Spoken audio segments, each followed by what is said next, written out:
Welcome to MBTV news.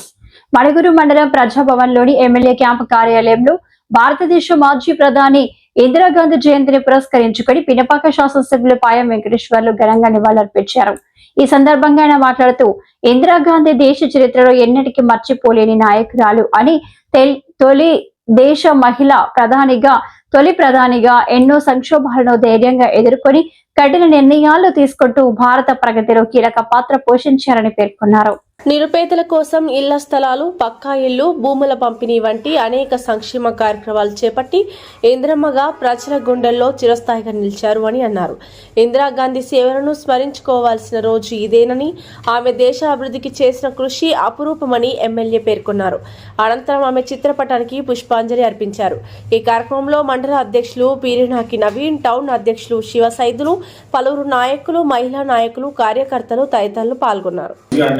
మనకి ఏం చేశారు, మనం ఈ రోజు కూడా మన ప్రభుత్వం ఏర్పడిన కానించి కానీ ఏర్పడక ముందైనా ఇందిరమ్మ ఇచ్చే ఒక ప్రతిష్టాత్మకంగా ఇల్లు ఉండడానికి లబ్ధిదారికి ఇచ్చే ఇల్లు కూడా ఇందిరమ్మ ఇల్లునే నామకరణం చేసి అక్కడ రాష్ట్రంలో రేవంత్ రెడ్డి గారు ఇందిరమ్మ ఇల్లు ఎలా ఇష్యూ చేసి ఇక్కడ మన పినపాక నియోజకవర్గంలో ఇక్కడ వచ్చినటువంటి నాయకులు మన మణుగూరు మండలంలో కూడా మన ఎమ్మెల్యే గారు కూడా ఇందిరమ్మ ఇల్లుల్ని చాలా పారదర్శకంగా లేని వాళ్ళని చూసి చిరస్థాయిగా గుర్తుండిపోయే విధంగా ఒక కుటుంబానికి మన ఎమ్మెల్యే గారు కూడా 3500 ఇల్లు మన నియోజకవర్గానికి వస్తే వాటి కూడా పారదర్శకంగా ఇచ్చిందే కాకుండా ఇంకా సరిపోలేదు, అదనంగా కూడా ఇంకా 1000 ఇల్లు తీసుకొచ్చి కూడా మన ఎమ్మెల్యే గారు అందరికీ ఇచ్చారు. ప్రతి దాంట్లో ప్రతి వార్డులో కూడా మనం ఇందిరమ్మ ఇల్లు మనం గుర్తు చేసుకోవాలి. ఇందిరాగాంధీ చేసినటువంటి కొన్ని సంస్కరణలు,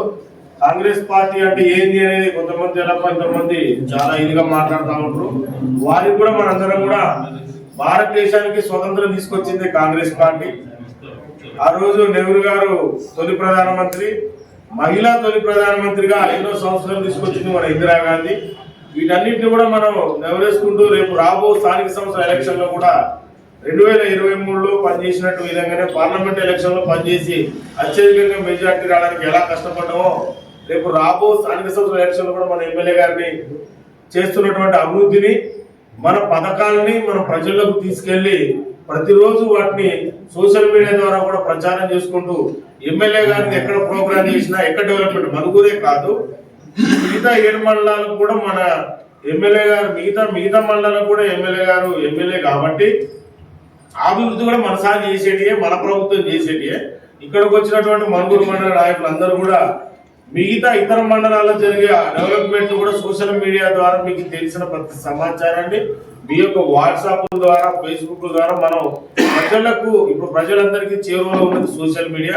దాన్ని ఖచ్చితంగా అందరూ యాక్టివ్లీ ఉన్నారు. నాకు తెలిసినంత వరకు ప్రతి ఒక్కరు ఏదో ఒక రకమైన సోషల్ మీడియా ద్వారా, ఫేస్బుక్ ద్వారా దగ్గరలో ఉన్నారు. కాబట్టి మన ఎమ్మెల్యే గారు, మనం ఇప్పుడు ప్రజల్లో పోయి ఓటు అడగడానికి మనకున్న ఏకైక ఒక్కటే రైటు, ఎమ్మెల్యే గారు చేసే అభివృద్ధిని వాళ్ళకు చూపించడం.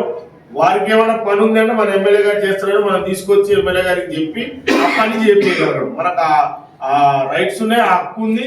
మనకు పని చేసి పెట్టడానికి కూడా మనకు ఎమ్మెల్యే గారు ఉంది. కాబట్టి ఎవరికైనా ఇవ్వచ్చు. వాళ్ళకి కావాల్సిన అవసరాన్ని ఒక దరఖాస్తు రూపంలో సార్కి ఎమ్మెల్యే గారికి ఇప్పించి ఆ పని చేయాలి. ఎమ్మెల్యే గారు చేసిన పని ప్రజలకు తీసుకెళ్లి మనం రేపు రాబో స్థానిక సంస్థల ఎలక్షన్ లో మనం గెలవాలి. రేపు రాబో మళ్ళీ జనరల్ ఎలక్షన్ లో ఇదే ఇప్పుడు శ్రీమతి ఇందిరాగాంధీ గారు మనవడైనటువంటి రాహుల్ గాంధీ గారు ప్రధానమంత్రి చేసేదాకా మనం పనిచేసి రేపు రాబో మళ్ళా జనరల్ ఎలక్షన్ లో కూడా భారతదేశం కన్వీనియర్ అని ఒక రూపకల్పించిన మార్పు జరిగింది. ఆ మార్పులో మనందరం కూడా భాగస్వాములు అవ్వాలా. అక్కడ రాహుల్ గాంధీ ప్రధానమంత్రి చేయాలా. ఈ పినపాక నియోజకవర్గంలో ఇంకొకటి ఎవరు రాడు, ఏ పార్టీ ఉండదు, ఎవరు గెలవాడు. ఒక పాయంగానే గెలుస్తాం. మన పాయంగాను మన మంత్రిగా ప్రధానమంత్రి భారతదేశం సురక్షితంగా అక్కడ ఉంటే ఇక్కడ మంత్రి గారి సేవలు మనందరం ఉండాలని చెప్పని, ఆ విధంగా కష్టపడే విధంగా మనందరం పనిచేయాలని చెప్పని తెలియజేస్తూ ఇప్పుడు ఇందిరాగాంధీ గారి జయంతి సందర్భంగా మన గౌరవ శాసనసభ్యులు పాయం వెంకటేశ్వర గారిని సందర్భాన్ని ఉద్దేశించి మాట్లాడి తర్వాత పూలమాలేసి నివాళులర్పించవలసిందిగా కోరుతున్నాను.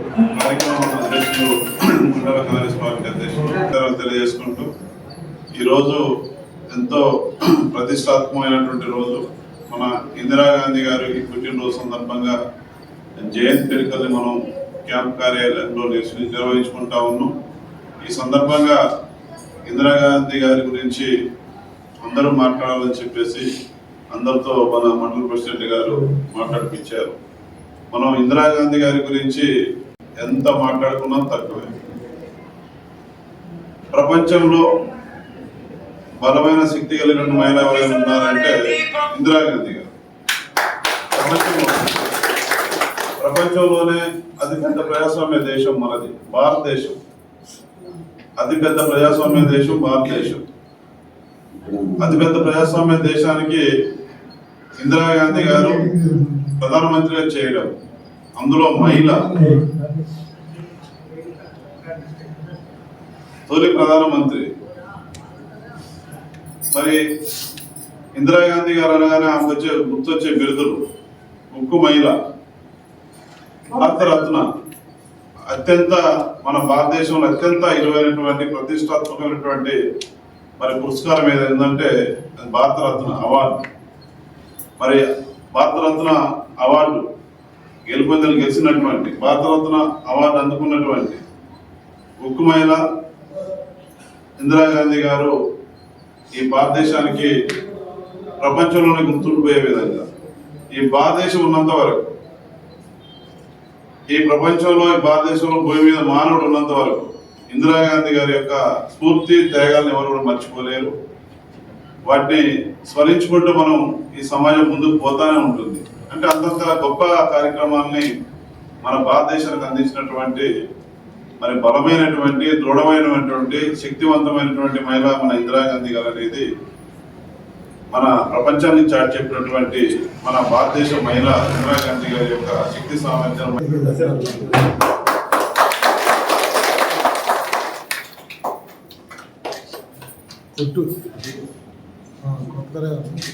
సోనియా గాంధీ గారి నాయకత్వం, సోనియా గాంధీ గారి నాయకత్వం. ఇందిరమ్మ ఆశయాలను